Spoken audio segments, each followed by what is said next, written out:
Broadcasting through the depths of outer space. Hello, I'm alive. I don't know what's going on.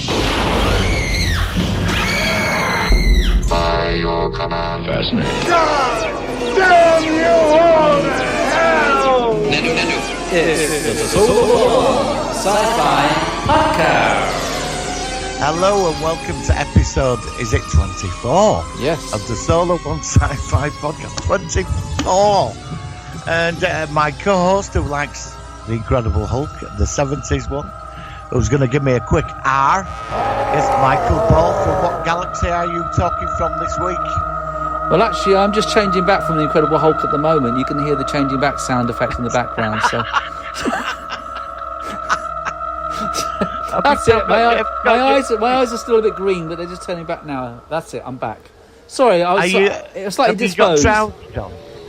They're a bit ripped at the bottom, and my t-shirt's my shirt's a bit ripped, but it's fine. It's hanging on my shoulders and stuff. So after I've done the podcast, I'll just go outside and find a shirt somewhere on the clothesline and leave a £10 note. How are you doing? I'm all right. I went to a friend's on Monday, and I had my first drink in 6 months, and I took loads of precautions to get there and back, and I'm glad I did it. Yeah. I just needed to get out. So that's nothing really much happened this week. What have you been up to? Not a lot. I'm going out now for daily walks, which is really good. I do a half an hour walk, and often I walk around with my daughter. We just sort of go in a sort of big circle, but we do get a quick, brief glimpse of the sea from where I am, which is quite nice as well. And if we go relatively early, it's pretty quiet. But if we do see people coming up on the same side of the road as us, we cross over and we just do things like that, which, you know, you can be 2 meters from people, but we tend to just sort of cross over just for that extra protection and stuff. But no, we're doing fine. Same old thing, just waiting for some change in society and some glimpses of potential normality, which doesn't seem to be too forthcoming, shall we say. So yeah. But it's nice that you got out at least. I mean, it must have been strange going out and meeting someone and actually having a drink. I felt like remember them comedy movies, where they get stuck in the desert and they find people.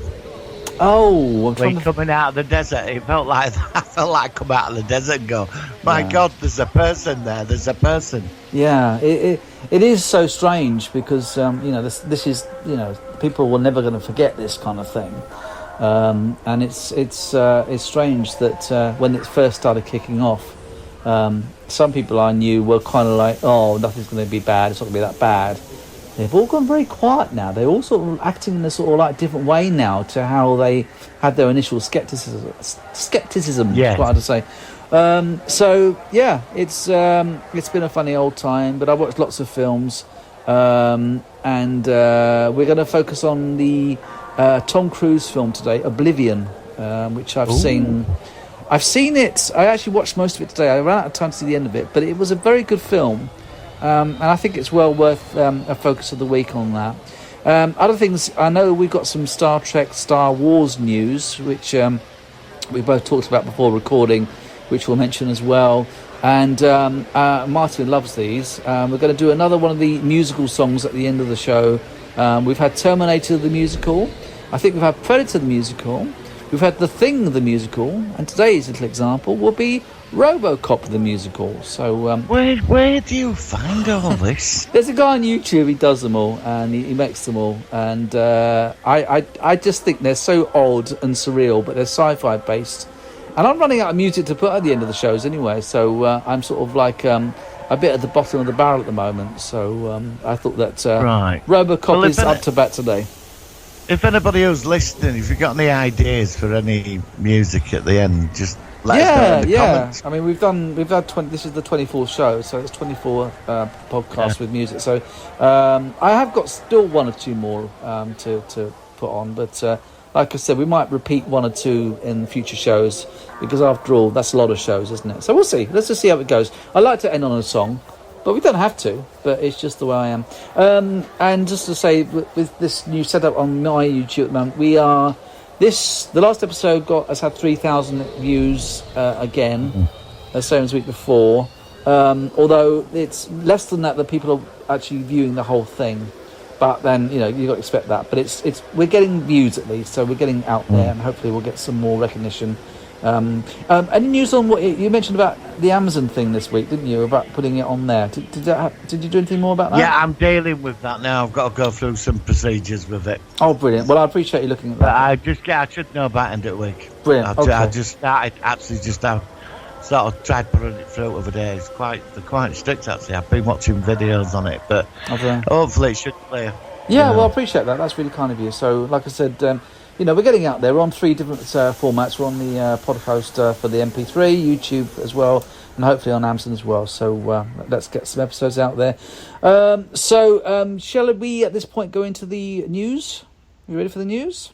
Yes, yeah, we've got quite. I think we managed to squeeze the bottle this week, and something dropped out. Brilliant. Well, let's get it dropping. Here we go. Here's the jingle. Working.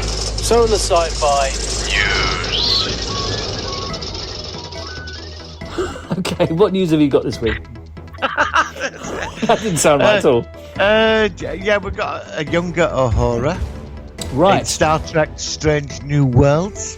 Right, that sounds interesting. And Jake Cannavale as Ensign Kirk or Lieutenant Kirk. Yeah. So, now we talked about this before we started recording, so I'm aware of this actor. He appeared in an episode of The Mandalorian. I think the episode's called The Gunslinger.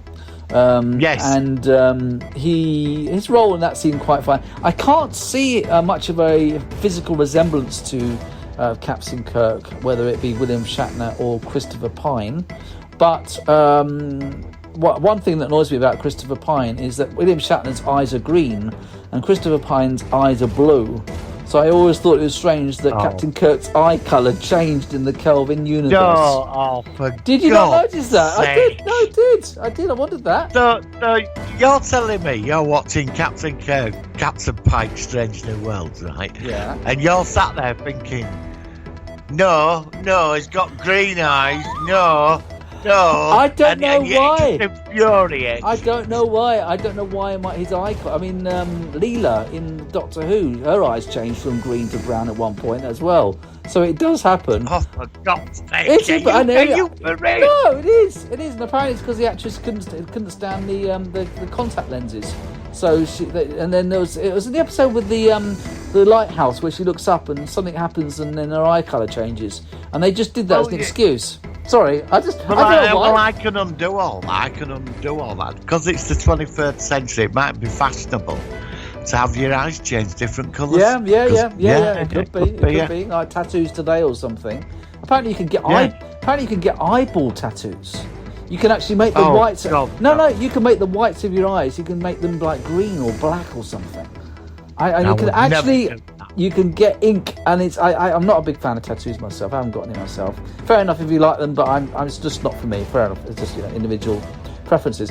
But the idea of eyeball tattoos and having black eyes is probably the most disgusting thing I've ever thought of. I mean, contact lenses are bad enough. I wouldn't want to put a contact lens on my eyeballs. I don't know. I mean, and you get like in Star Trek, like Deanna Troi, Marina Sirtis, her eyes are brown, but in the show, her eyes are black because she wore contact lenses. If you walked into a tattoo parlour, I've got a thing about needles. I don't want them near me at all. I hate them. Even when they inject me with something, I'm like a screaming girl. Right. Honestly, I don't like them. And the scene in First Contact with Picard and that needle going into his eye, that freaks me out. Oh, that's horrible. Me out. Yeah. I can handle a head being decapitated in the Thing and Predator or whatever. Don't bother me. Yeah. But when I see that needle going into his eye when they're making him into a bog, every time I flinch. Oh, and the eyes actually bulge slightly as the needle actually pierces the pupil. It's really quite gross, actually. Yes. So, what did you think of the Icheb scene recently then in Star Trek Picard, where he's got his Borg eyepiece pulled out of his skull?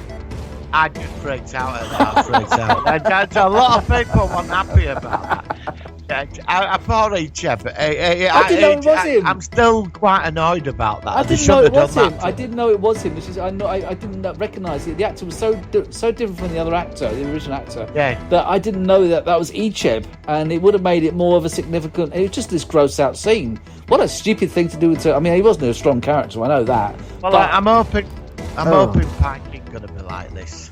Yeah, but it's CBS. I mean, it might be F-bombs every 10 seconds. Well, have you not heard the rumours that Netflix is trying to buy CBS? But CBS has just merged with Paramount. Yeah, well, Netflix been sniffing around. I read an article on Facebook. I don't know if it's real, but apparently they might be trying. I think they're trying to buy it. Netflix. Well, maybe. Amazon are buying all cinemas up now. Yeah, well, this is interesting because I really interested in what's going to be happening with the future of cinemas. I think that we have talked about this before, but I do think that cinemas will never be the same again in the future. No. And I think what will happen is that when a film comes out, it will come out exactly the same time on streaming. So you can either pay for it to see it at the cinema, or you can pay to download a MKV version of it or an MP4 version of it for your computer or for your TV. Yeah, only cinema fanatics are going to go to the cinema. Yeah, I think people are going to stay at home and pay for it because they've got the big TVs. Don't forget, a lot of people are buying really big flash TVs because they've got no money to spend and stuff. So, or a lot of people's home systems now, home cinema systems, are going to be better now than they even compared to 5-10 years ago. I mean, you've recently got a new TV. Mine's a 58 inch, 50 inch, quite a big one, and it's brilliant. You watch the film, it's fantastic. So I don't know, it's interesting. So, but then of course, if you do that, then of course illegal copies of films will get out there quicker as well. So it might hurt the cinema industry. Well, I don't watch such things. I mean, I don't. No, of course not. But what I'm saying is... They just appear on my monitor from nowhere. They get beamed in, don't they? But it is. So, and then someone forces you to move your head towards the screen to watch it. But no, my elbow accidentally hits the mouse. Yes, which accidentally hits the play, and then it's sort of like strange. Oh, it's there. But no, I mean, you wonder whether this could be the beginnings of the death of cinema, and maybe it'll be more in the future. It'll be more just TV movies rather than the grand, epic idea of going with cinema hot dogs and popcorn, watching a film in a dark room with lots of people. It's interesting. Yeah. I'd love to sort of come back in 10 years' time and see, what's going on. We'll come back to this in a few months' time and see what happens. Yeah, we could do. I mean, interesting. So we've got a bit off topic, haven't we? What were we talking about before that? Yeah. Jake Cannavale and the new horror. Right. So, we talked about the actual... we talked about eyeballs, weren't we, in the end? And that's... I don't know what happened there. It's interesting. I don't know much about this new... But it's nice we're starting to hear nuggets of information about characters appearing in this series. I know that they are wanting to get back the Anson Mount as Pike. And I think that's important. If his role... What would you feel if they found out that Anson Mount wasn't coming and it's going to be a different actor playing Pike? Would you be disappointed about that? No, Anson Mount is Pike. I'd be so extremely annoyed. It's got to be Anson Mount. Anson Mount is an exemplary actor. And, I've got him on Facebook. And he talks to the fans and he puts videos up and he gets right into it. He's a really nice guy. Yeah, I've seen that. And I saw him last year in Birmingham, and although I didn't talk to him personally, he did seem as... I think he really loves the whole thing. I think he's really into it. So that's really good. You see, I'm going to say, I was talking about Discovery with my friend on Monday. Right. And he's fed up with it. He don't mind it, but the Burnham thing, it's like everything is about her. Yes, she's the focus of the story. All the cosmic events of the galaxy are all focused on her. That's right. And for the first 2 episodes, like you go back to the first season, it's all about her causing that war and all that. It's all right, you're floating along with it, but the minute Jason Isaac turns up, the whole series changes. Actually, I hadn't thought about that. I hadn't thought about that. Yeah. And then it happens in the second season. You go through 1 or 2 episodes, it's all about her and all this. But as soon as Anson Mount walked onto that bridge, the entire series changed. Yeah, I agree. So they've gone about it in the wrong way. It should be about the captain, he's the heart, and then everything around him. Not about one of the crew, who's had a bit of a dodgy background.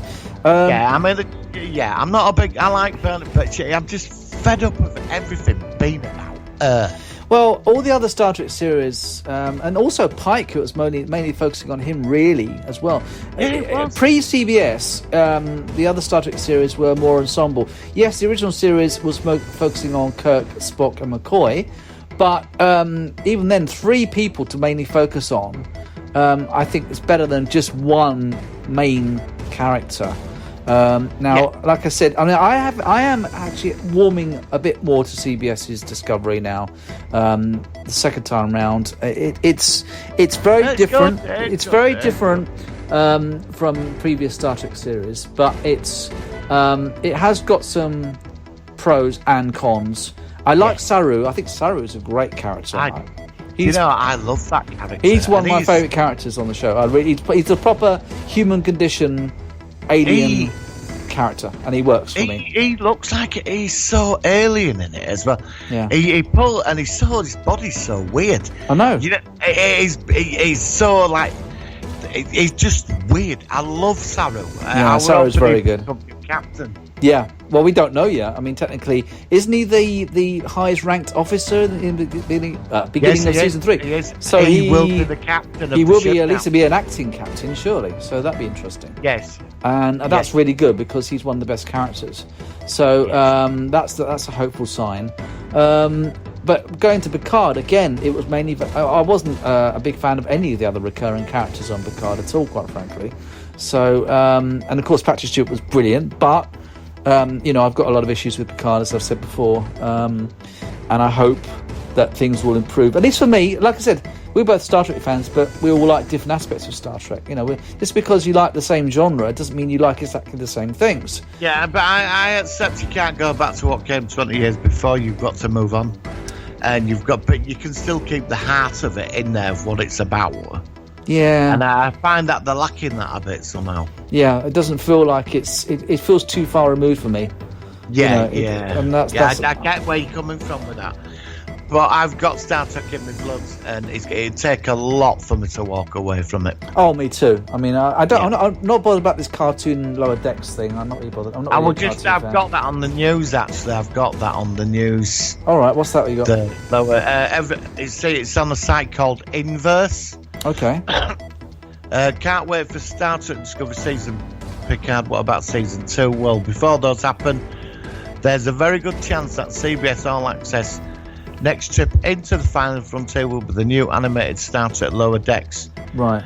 But what is Lower Decks? It is a comedy. Is it Rick and Morty meets Star Trek? It's a prequel to Picard, a sequel to The Next Gen, and most importantly, here's everything we know about Lower Decks. Lower Decks is an upcoming animated series set in the Star Trek universe. The tone of the series, like comedic, will follow the adventures of junior Starfleet officers on the starship USS Cerritos. The builders of the comedy showrunner Mike Mann says it will nonetheless tackle real science fiction stories. Matt Mann elaborated at this point in his review with Inverts. We all have a problem that a regular Star Trek show would have, which is don't do any episodes that they've already done across the series and moving on top of that. You don't want to do a separate episode that happens to accidentally be similar to Stargate, Atlantis, or to Farscape. Right. Okay. We've got all that time. What we're trying to do is new and interesting, and it fits into canon. That means they're not going to do anything new then. Yeah. What's your thoughts on that? I'm a bit underwhelmed. I mean, I've only seen about 2 episodes of Star Trek the animated series, which featured almost all of the original cast. I've heard it's got some good So I saw the one with the giant tribbles. I think it was. There was some giant tribbles. Have you seen the original series TAS? Star Trek TAS? Yeah. Have you seen them all? All of it, yeah. I've not watched it in a while. I'm sort of in and out with animated series. Yeah, I think that I'm not a big animated fan of science fiction, and it's strange because, you know, I need to see the Star Wars. I like CGI more than cartoon animations, but I need to see the Star Wars prequel and Rebels and Clone Wars,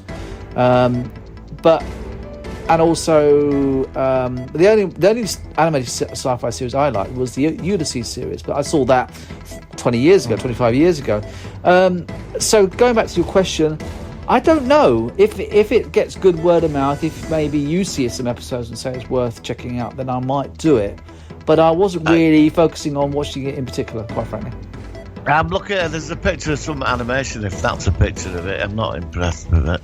No, I don't know. It's one of those. I mean, what time period is it set? I think it's set before Next Generation.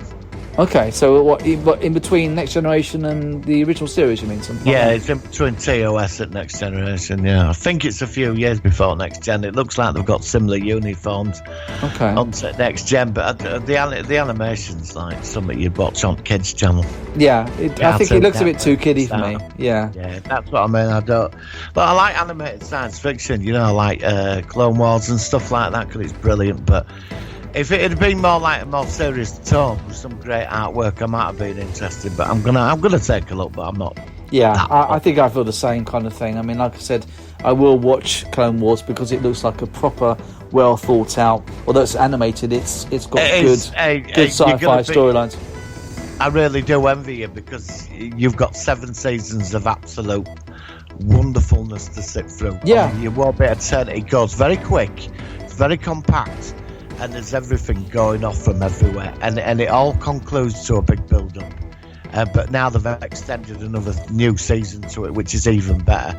And honestly, I recommend you start watching that as quick as possible. Yeah, and I'm still going. Turn it on. Well, I'm doing Space Above and Beyond at the moment. So once I've done that, then I'll do Clone Wars, and then I'll do Rebels afterwards. So are you saying that Clone Wars? I mean, they just finished a season. Are you saying there's going to be another new season? Yeah, no. When Disney Plus started, there was 6 seasons. They tried getting rid of it actually. Season 6 is about 14 episodes, but season 6 is they never released it in this country. I had to order season 6 from Europe.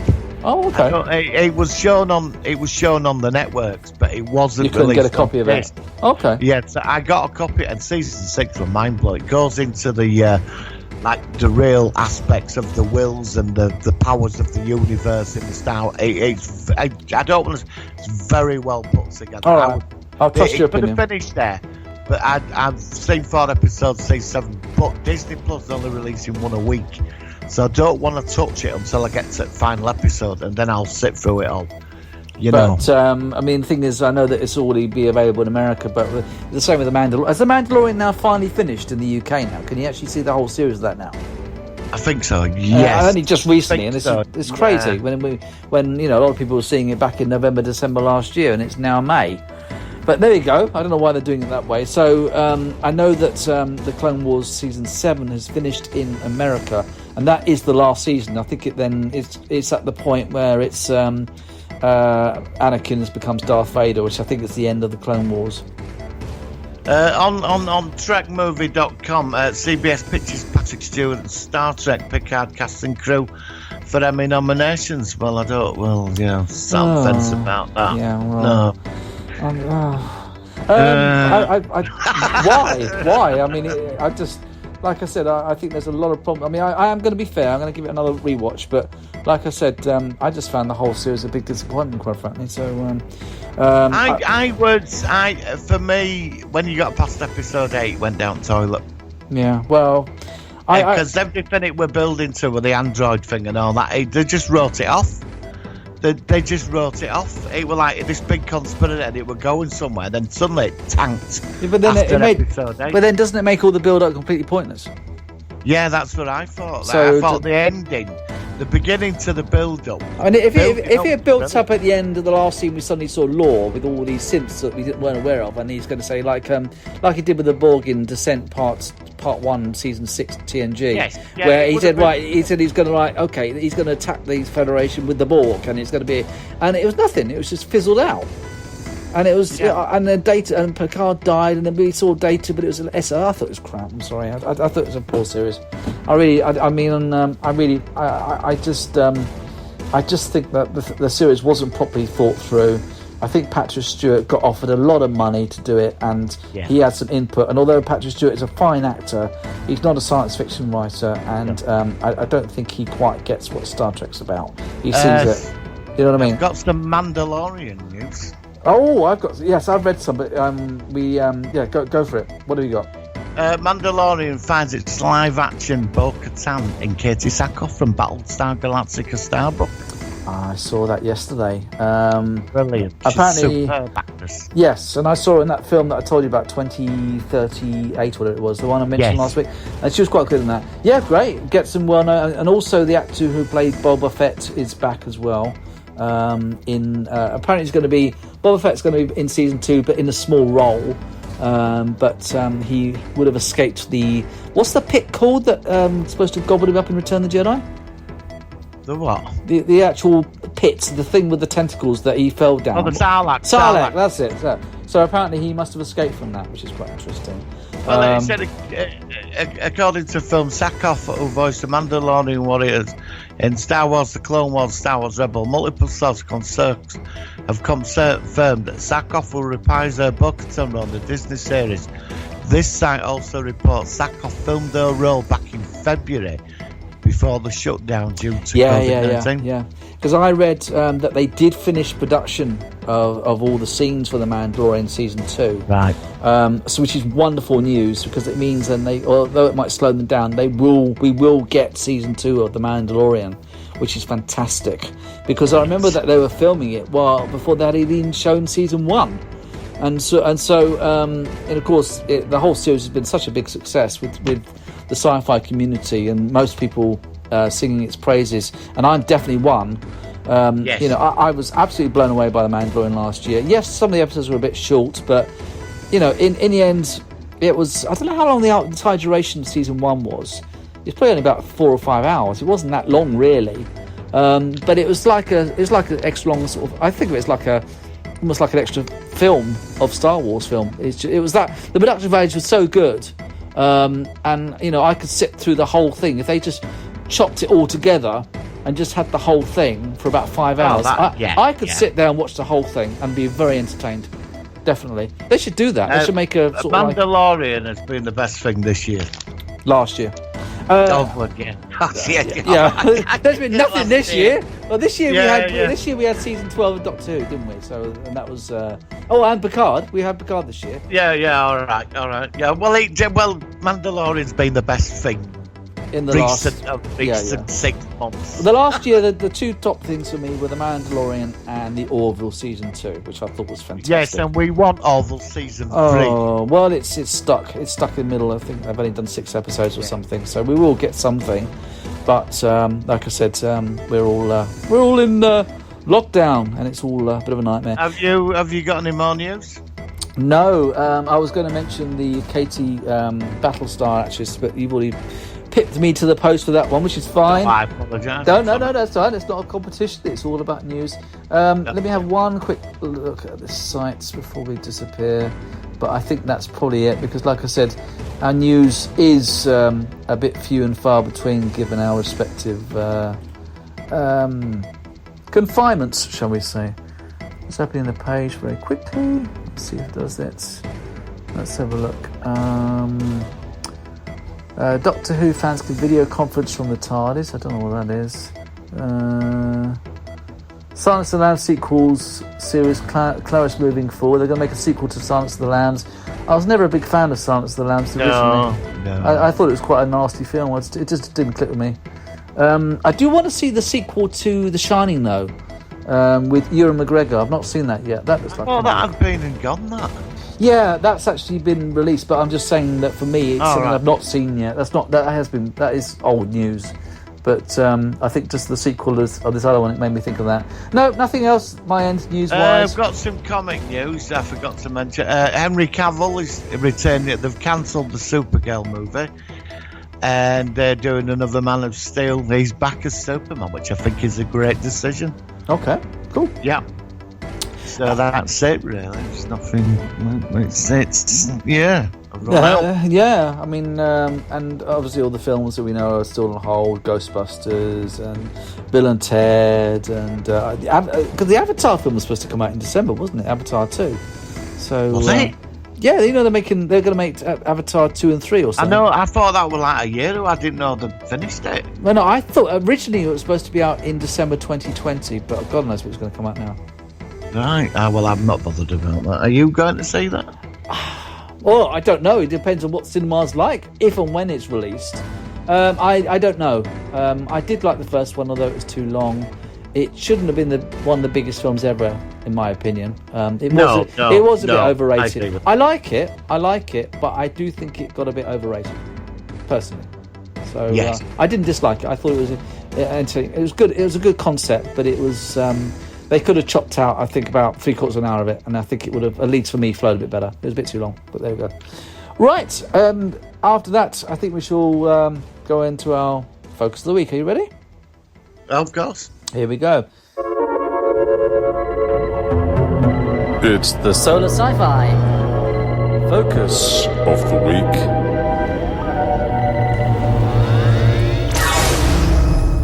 Alright, so it's a film review this week, rather than a series. I said to Martin that we should do this occasionally because there's a lot of good films out there, and we are going to focus on all the big ones as well at some point.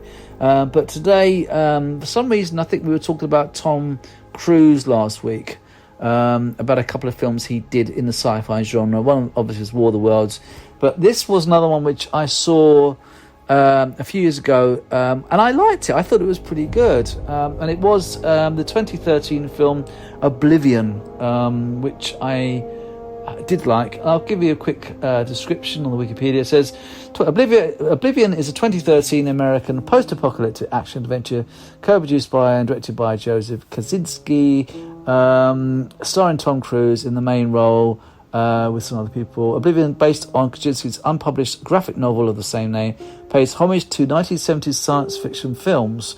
Oblivion takes place in 2077 on an Earth devastated by war with extraterrestrials. I didn't know that. That caused humanity to relocate itself to Titan.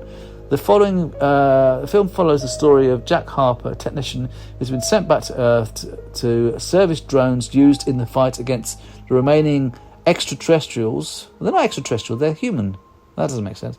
Scavengers, after witnessing a spacecraft crash, which he's able to rescue a survivor. Harper is captured by scavengers and fights against a new and evolving alien threat. That's not right. That's not aliens. They're human. Yeah, but that was the twist in the film, wasn't it? Was it? I can't remember. But tell me what you thought about it. What of Oblivion? Yeah, or the film. Right, it did say that on the what you just read. It did say that on the. I've got it on Blu-ray, and it does say that. And when you saw the trailer of it, it was like you thought, because there were scavengers and they were meant to, because they were like aliens after the aliens lost the war. This is where it had you thinking that there was still a few running about in a devastated Earth, you know. Right. Yeah. And then when he meets them, they end up being survivors of humanity, and then he finds out what's been going on about. I'll let you explain the rest from there about what Tom Cruise actually is, you know. Well, I know that he's a copy, isn't he? He's a clone, isn't he? He's a clone, isn't it? So, to be honest with you, I need to see the end of it, and I ran out of time, so I saw about 3/4 of it. So, I know that he gets involved because he discovers that there are lots of stations the same as him all over his part of the planet. Yeah. But remind me, because I can't remember actually, because like I said, unfortunately just ran out of time. Well, he says that he ends up where that, obviously what you said earlier on, he finds a life pod and that woman's in it. That's right, and that was his wife, wasn't it? In a black. Yes. When I assume that's when he was originally the original character before he was cloned, and she was as well. Is that right? Yeah, but he was on a deep space mission going to Titan or somewhere in that converted shuttle. Right. And he got a call from NASA saying something's entered the solar system. Can you go and investigate? And that was that computer thing. I forgot what it was called, the TIT or something, or TEAK. It's called something like that. And he goes and investigates. Well, it clones him into millions of versions of him and that crew, doesn't it, or something? And they all come out as a big army, don't they? That's right. And that's it. And then it's set 60 years on. Right. And they all run a territory to run the machines that are extracting stuff from Earth to feed that thing out in space. That's the basics of it. And he goes up and drops a nuke on it at the end, and big humanity speech. And at the end, but he's a bit malfunctioned because he's got that place with a record player. That's right. That's sort of like a hidden area. Yeah, and then another version of him turns up at end and he meets his wife and it all begins again. It's all wonderful and happy, and they have kids and open a pub and life goes on. It's wonderful. Yeah, it certainly was an interesting film. But I just remember that, like I said, I wish I'd seen the end of it now, because it was a long time ago I saw it. But I did think that it was a good sort of concept. I like the idea of it. The film is spectacular. The scope of it, I find it's a very intelligent film. Even when you find out it's a clone, and that it's a great concept for a movie. Yeah, it really. I loved it. It's a weird film as well. I put it up there with Arrival and Interstellar. And people might not go, but I put it up there as a very intelligent, very good film. Yeah, it's quality. Yeah, and it's one of those things which good sci-fi always makes you think, and I think that's why sci-fi fans can be quite a tough crowd when it comes to things. That's why we're very opinionated about things. But I think, as you say, the production values were very, very good. I just think that Tom Cruise is one of those actors that a lot of people either love or loathe. I don't love him, but I've always enjoyed films which feature him. And I was looking forward to the new Top Gun film this year, which again has been postponed. But I think it was a good, solid film. I think they couldn't do a sequel to it either, could they? I mean, it's a standalone sort of story, really. So, but it's a good film. Yeah. It's a good film. Did you like that? Go on. It is a standalone story, and that is what's so good about it. I agree with that. Yeah, absolutely. Did you like what did you think about the special effects, like the apocalyptic Earth? Did you think it was all done very well? Because I think it did. I think it looked there's some great scenes where you see like Washington, and it's all sort of, you can see familiar landmarks all sort of skew with and damaged. Do you like apocalyptic films yourself? Yeah, I do, as long as they've got a positive outcome. Oh, really? So you're not so a bigger fan if it's like a negative ending kind of thing? Well, I am with some of them, but I want a bit of hope in there. We were on about a couple of months ago. What were we talking about? I think there were one or two films we were on. Silent Green were one. And I know you're a big fan of that. I found out because I watched it before we did it. And I was absolutely bloody depressed. Well, I remember you saying about that. But that made it more iconic. That the fact is that the world is really dying and they're all doomed. And to me, I don't know whether a happy ending or a sad ending will change my perspective of the film. I'm a big fan of Logan's Run, and I find Oblivion had that sort of feel to it, of this strange. Do you know what I was thinking? I was just thinking about Logan's Run at the end when they escaped. I was just thinking that. So that's great. When I was thinking that's the next film I was thinking of.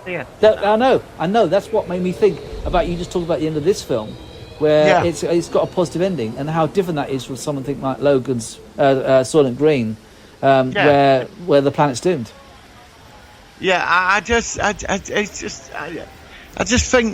I think sometimes, you need to, and sometimes, depending on the political situation, whatever's going on in the world, I think when you go see a film, and you go and see one of these hyper-intelligent masterpieces of a movie, and it's a right depressing end. It's like Planet of the Apes 2, the original. But what's beautiful about that is that voice at the end. And, the end of the there was world. yeah, it was completely insignificant, and it blew up, and that was it. It was gone. That's it. And then he had this weird narrator said, once upon a time there was a planet called Earth, and now the Earth is gone. The end. It was really weird ending. It was really it was like 40,000 years of blood and struggle and death and civilizations and empires falling, and it all came down to it's gone now. Fuck it, the universe. Can you imagine coming out of the cinema after watching Planet of the Apes 2?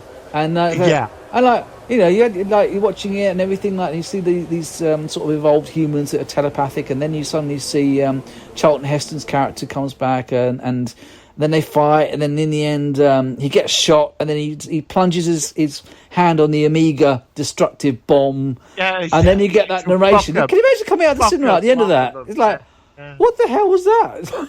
I still like that. What I mean, you've got a load of insane humans worshipping a nuclear bomb, like, you know, and all comes the holy fallout, and he just looks at it and goes, fuck him. And then that voice comes in. It was the voice at the end. It was the voice. In one of the countless billions of galaxies in the universe lies a medium-sized star. And one of its satellites, a green and insignificant planet, is now dead. It is, and it was so monotone as well. It was almost like a rap. Once upon a time there was a planet called Earth. Now that planet is gone. It was like, what? Yeah, but it's just like, well, nobody's going to remember that lot then. No, exactly. And then they came back with the next one, which is a time travel one, which is a bit of fun. I mean, I love. We've got to do Planet of the Apes at some point, because I love those films. Definitely. I got a lot to. I love that. I think we should do each movie as well separately. Yeah. Well, that's going to give us a lot of episodes. That's going to be another 5, and then we could focus on the remakes. They're technically loose sequels, aren't they, or prequels? I got this lunatic theory that when Taylor first went, and they penetrated the light barrier with the photon drive, and when the Earth blew up in number 2, what happened? It created what's that one? I can't say that. Anomaly. One of them, and I can't say it. It really annoys me. Try and say it again. An anomaly. I can't fucking say it. Well, it opened. I can tell. Paradox. I'll pass around it with paradox, right?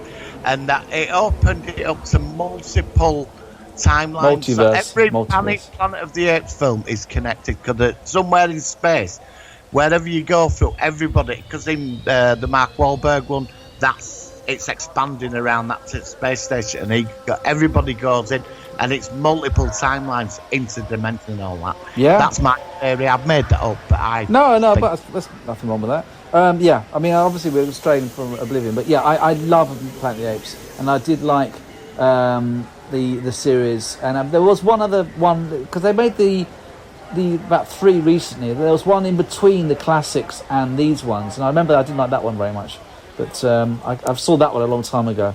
I was a bit disappointed with the third one. I felt it felt a bit lacklustre, the third one.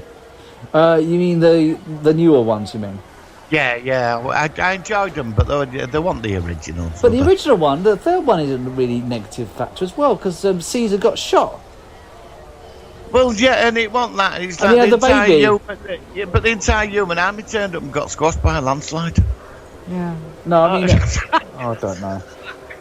I want positivity. Well, okay, Oblivion. Okay, it ended on a positive note. So basically, he had children and stuff, and they had his wife, and humanity was technically saved. They couldn't get very big because they were in a small area, but it was a positive thing. I just think the Oblivion was a very, very good film to watch. And don't forget, the voice of God was in that film as well. Oh, Morgan Freeman. Of course. Yes, he was. He got to me. He's got such a distinctive voice, but when you watch it, you hear his voice. To God, don't. That's what they call him. It's always big voice to God in movies. I thought it's James Earl Jones. He's Darth Vader, isn't James Earl Jones, isn't he? Yeah, he was God in the 80s. So it's like Morgan Freeman took over in the noughties or whatever, I think. Yeah, because also Morgan Freeman did the intro to War of the Worlds, which also featured Tom Cruise at the beginning. He did that no one would have believed in the first years of the 21st century, but humans were being watched, and like the regular adapted text that you get in all the War of the Worlds versions and stuff. So yeah, Morgan Freeman is definitely like James Earl Jones, and of course James Earl Jones he even played an Unas in Stargate SG-1, which is quite surprising. No, he did. He played If you watch the very first episode of season 1, where we see the very first Unas, where Tilk is trapped and he can't leave, and it's in this sort of Thor's hammer. I actually remember the episode. If you hear the voice, obviously it's not the actor, but you hear the voice, it's James Earl Jones. Doing these podcasts with you, I have to say, come out with these little fascinating snippets of information. Oh, you two do. Of where somebody would not notice. It's like the eyes today when you mentioned about their eyes and that. Yeah. It's like you these interesting small things, but that they end up being quite big, and you've got a logical point to it. It goes past me. It goes past me because when you tell me, I start researching it.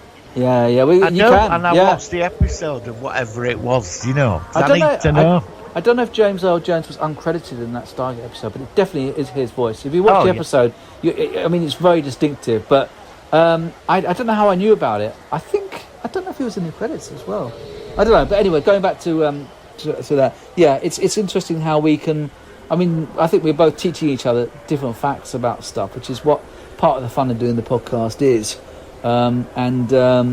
So there we are. We've learnt something today about eyes and voices and God knows what else, and an optimistic ending on sci-fi films, which Martin tends to prefer. So, but it's like I recently saw again The Mist, which I thought was a great. I like the original film, not the TV remake, but that has a really downbeat ending with most of the cast and stuff like that. But I still think that's a very good film. So I don't know whether always an optimistic version or ending of a film works for me. I don't know. Before we move on, have you seen that science fiction film? It's been advertised. I think they made a sequel to it where it's about these people living somewhere but they can't make a noise because these things attack you. I've not seen it. I have seen it. What's it called? God, I can't remember it. Well, there's a sequel to it now. I've not seen the sequel. The original one is very good. I just wondered if you'd seen it. I have seen it. I liked it. If I can, I'll talk to you about that after we've recorded this. Yes. I'll need to find that because it's well. Is it Sandra Bullock's in that one? Is it Sandra Bullock's in that one? I don't know. I remember the trailer for it. I saw it's one of them films that left impact on my mind when I watched it because you couldn't make a noise at all. Because these things get you. And one of them says that they have a baby as well, and it's and of course they're trying to keep the baby quiet. And I think it's Alien. It's very good. It's a good. It's sort of sci-fi horror kind of thing, which I like. Is that a positive? I can't tell you because otherwise you might not watch it if it's negative. So all right. Hang on. I'm just trying to see who it is. What the name of the in there because I'm sure it's her that did it. Sandra Bullock. Let's just see what the name of the film was. I think it was her. Let's give us just wait a second. If you want a very good film with a Superman twist, Bird Box. All right, I'll have a look at that. I might order it off Amazon actually. I think Bird Box is the one. There's two films which are similar. 5 years after ominous unseen presence drives most society to suicide, a mother and her children make a desperate bid to reach safety. But is that the one with silence, though? I don't know if that is that one. The film I do recommend you should get hold of is Brightburn. Which one? Brightburn. Not heard of that. It's imagine Kal-El, Superman, crashing on Earth, but being a horror movie where it's a child with them type of powers slaughtering everybody in the town. Oh, okay, all right. And there's no restrictions on his morality as a kid. And it's it's a gruesome film. That's all I'm going to say. I do recommend it. It only cost $5 million to make. It was a massive. It's called Brightburn. I do recommend it. It's like no moralistic core to Superman as a kid. It's like okay. It's nothing to do with comics. It's really good. Right, I've worked it out. Sorry, I listened to what you're saying, but I've just got some information here.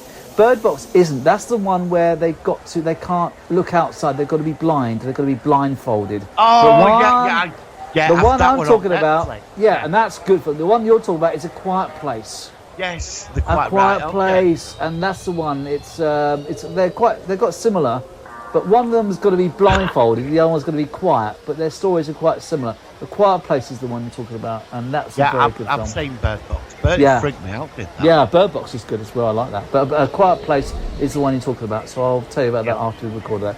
So, just to finish off quickly, what are you saying about this film you're talking about again? It's Brightburn. Imagine Superman as a kid, but with no moralistic centre or discipline. Okay. And he's doing what is a messed up kid with that kind of power. There's nothing to hold him back. Oh, reminds me of it's worth a look. You're gonna reminds see me it's of a gruesome film with this kid. They can't kill him, and he's doing all what Superman can do. But there's a great twist at the end. Is it a new film? Is it quite new? It came out last year. It cost $5 million to make. Basically, they've ripped off the Superman crashing into the farm as a kid, and he gets brought up, but he don't fit in at school, and then these powers activate. That's all I'm going to say. How do you spell it again? Because I can't hear. It's called Brightburn. Brightburn. Brides, as in brides are getting married? Burn. B-U-R-N. Brides burn. Yeah. Bridesburg. Who's in it? Anybody famous? Oh, Brightburn. No, I know, but I'm typing in bride burn, but I can't see it. No, brides. Oh, Brightburn. Oh, sorry, I couldn't hear you. It sounds like it's in bride, as in like a bride getting married. Here we are, Brightburn. Let's have a look at this quickly. 2019. What if a child from another world crash landed on Earth, but instead of becoming a hero? Oh, that looks good. I'll tell you, you'll be watching that, you'll be jumping out of your seat. All right. Okay. And what makes it more scary is because it's a kid. Yeah, all right, I'm up for that. Trust me, you're going to be like, wow. All right, okay, right. I'll see about looking for where it's available. Is it on Netflix? Is it on? Was it a film or what? I think it was at the cinema. It should be. I know you can buy it now, but it should. Well, it might just mysteriously appear on your monitor one afternoon. You never know. Okay, yes. well, let's see if we can have a look at that one. That might be worth a chat. Yes. So let's finish off this focus. So Oblivion. So you do rate it as a good film, and you recommend it to people to see. I put it up there with Interstellar. I'll probably get shot down for this. Interstellar and Arrival. I put it up there with them. Yeah, I liked both of those films as well, actually. And it does have a similar feel in some ways to both of those films. So I agree. Thank you, Marty, for that. That was a good review. I know we went a bit in the tangent, but that's fine. We're just, it's a sci-fi podcast, so we can talk about the things we like. On that note, then, do you want to... I'm not sure what you're doing this week, but do you want to go into your... I'm doing part 2 of last week. Oh, okay. And I've got it all, and yeah.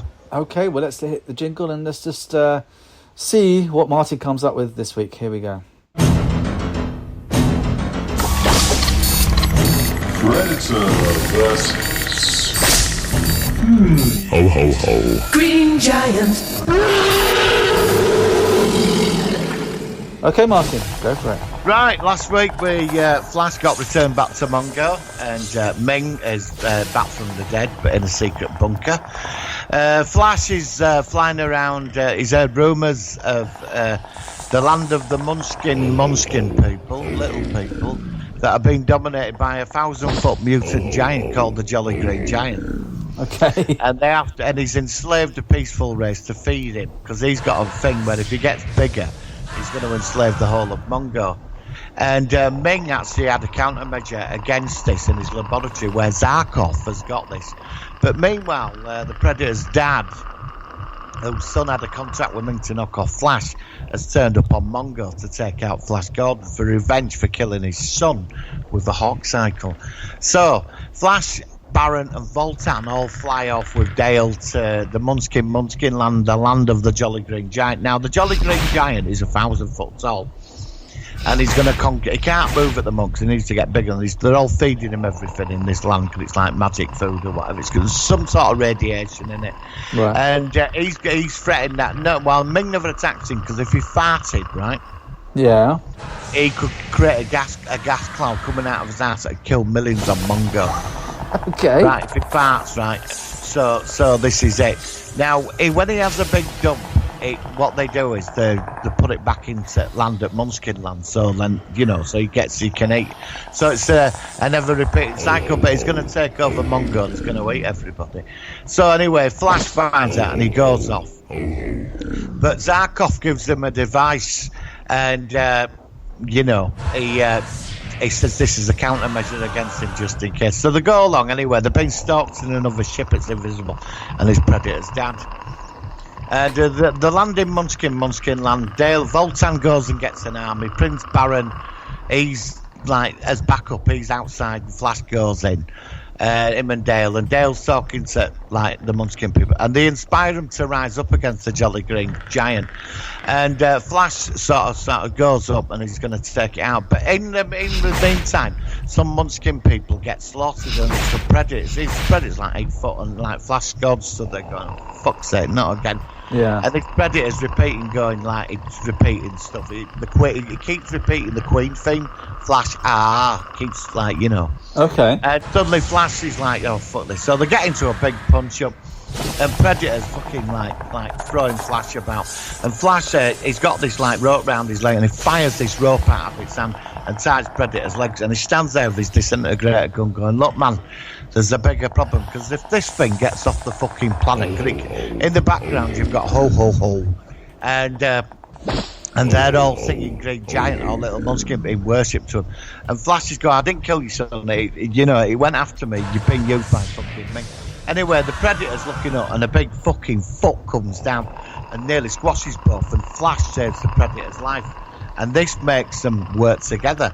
Now, this is not Predator versus, it's sort of Predator versus Green Giant, Flash Gordon, but they all team up and kick its ass. Right. So anyway, Predator's like fucking turns around and it fucking fires it like a spear up at the bollocks of the Jolly Green Giant, and he's going, whoa, whoa, whoa, like that.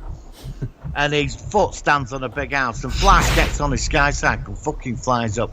Well, anyway, Green Giant's like realising all Munchkin people throwing like spears at it, like, Lilliputians and all that. Yeah. Like that. And Flash flies up, and he's got the miniaturizer atomizer, he's got a miniature atomizer paradox energy beam weapon. And he fucking fires it, and what happens is the Jolly Green Giant shrinks, and he's going to let one off to kill everybody in the air. He's going to let a big fucking he's building to it. Right. So everybody's rebelled in the Munchkin Land, and Flash Gordon Predator's there, and it gets on top of its like under its loincloth, fucking laser blasts its bollocks, and Green Giant jumping about, and Flash has fired this weapon, and the Jolly Green Giant gets shrunk. He gets shrunk.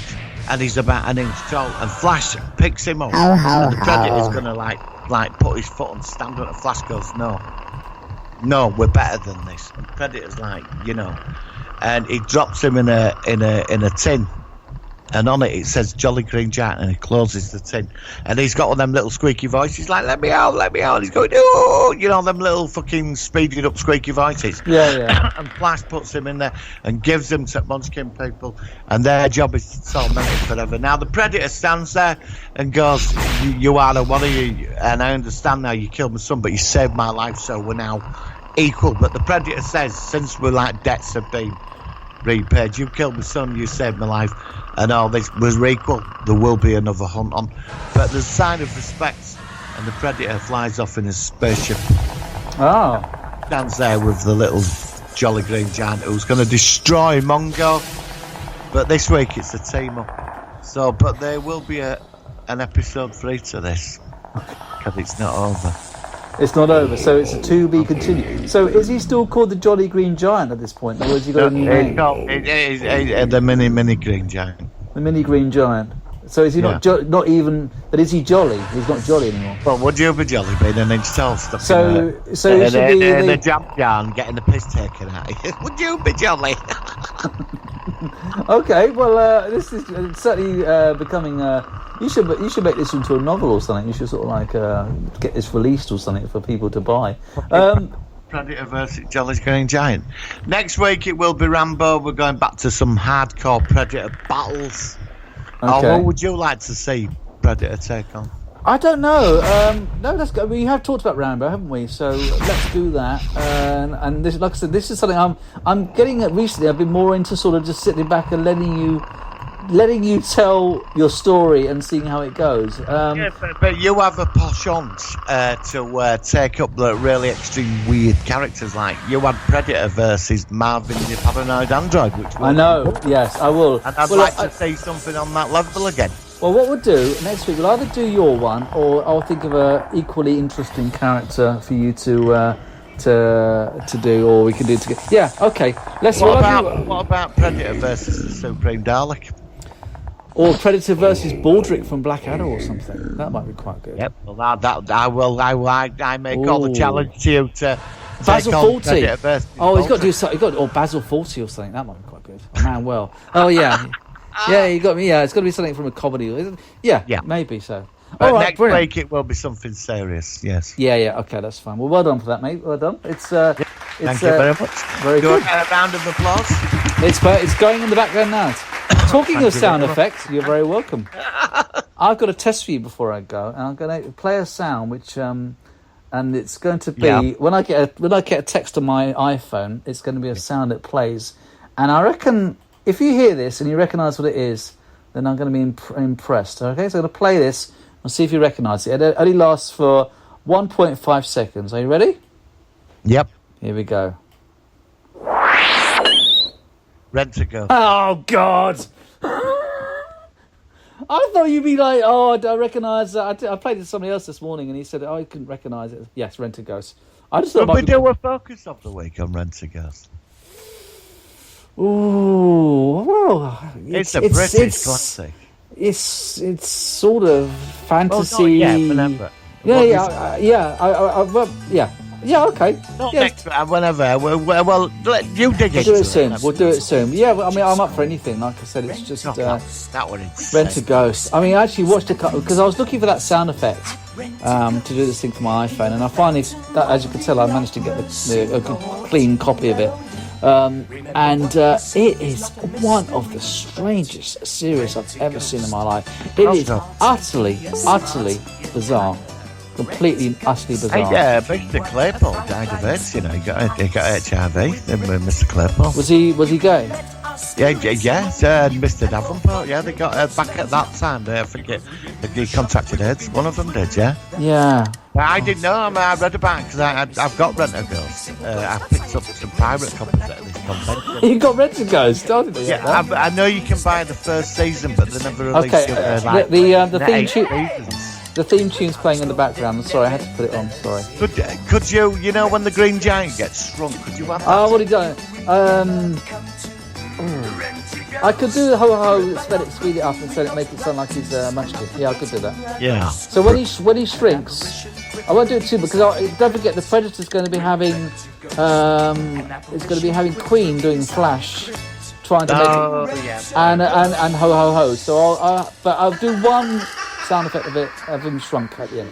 Could you send me a copy of that to Dropbox? That sound effect. Yeah, if you want, of course you can. I heard that in years. You mean the one that I played last week? The one that I played last week. You want it again? Do you remember poor Mr. Meeker?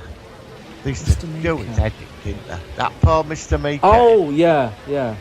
What did Rent-A-Ghost actually do? I mean, they know. had an office, didn't they? I don't know what it was about. It was just, and it had this.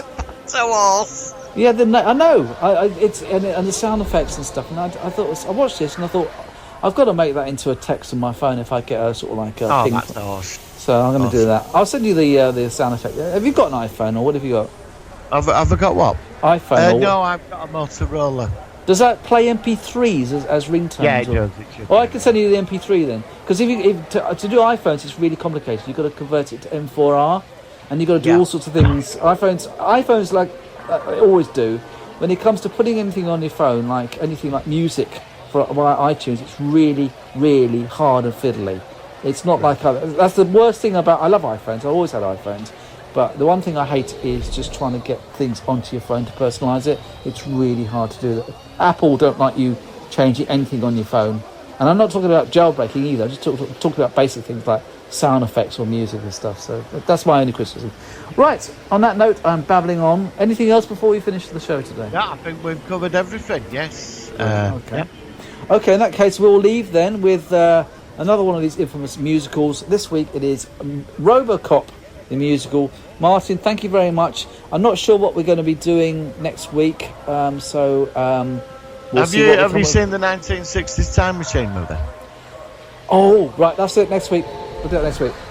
We could cover that with the Spielberg one and put them both together. Oh. Compare them. You remember the Spielberg? I love the Spielberg one. Well, I prefer the original one, so we might have a bit of debate. That's the greatest. Rod Taylor. Yeah, Rod. Well, let's focus on the original, but we'll also mention. I'll do the graphics for the original, but we can also talk about the 1970s one, which had Malcolm McDowell in it as well. Is that the one they made for TV? I've got a copy of that, the Time Machine, that one as well. Well, it's in like a triangular shape thing. God, that was bad. That was. And Jack the Ripper goes into America. Yes, he time travels. All right. Right. Well, although it'll be the Rod Taylor one, we'll also talk about the other versions as well. Yes, that'll be an epic one. But I look forward to it. Yes. Brilliant, 25 next week. Oh, I know. It's amazing, isn't it, already? That's really good. Thank you, Martin. We'll catch you next week on the Solo One Sci-Fi podcast. Live long and prosper. Take care, everybody, and live long and prosper. Laters. Foolish machine, didn't know I could dream. Was it a nightmare or an error in the drive? Something feels wrong, like there's been a mistake. I'm awake, but I'm not sure if I'm alive. My brain is infected with 4 prime directives. I'm quite a remarkable tool. But somehow I feel like I used to be someone who thought about more than these rules. Murphy, it's you. Murphy, it's you. I watched it happen. They killed you, you were dead. They blew your arm off and they shot you in the head. Murphy, it's you. What did they do? Though I don't know if you remember who I am. I was your partner for a day. My name is Anne. Murphy, it's you. Murphy, it's you. You act so calm, but I can see that you're in pain. You run a program, but you used to have a name. It was Modica, look up the case. All of it's true. Take the screws out and look at your face. Murphy, it's you. Why am I able to conjure up feelings my programming shouldn't allow? Frustrating glimpses of people who loved me, but what would they think of me now? Strange little ticks from the life I once knew, like the way that I holster my gun. Why can I punch through a wall and not feel it, but don't know that I had a son? Etched in my head all the looks on their faces, the pleasure they took from my pain. Taunting and teasing and making bad jokes just as if they were playing a game. How many corpses are given the chance to avenge themselves after they're lost? Wait till I finally find them and force them to pay for the life that they cost. I have to go now. I must not linger. I will find these killers. I'll use my finger. So I better believe what she said. All of it's true. OCP brought me back from the dead. Murphy, it's you. Murphy, it's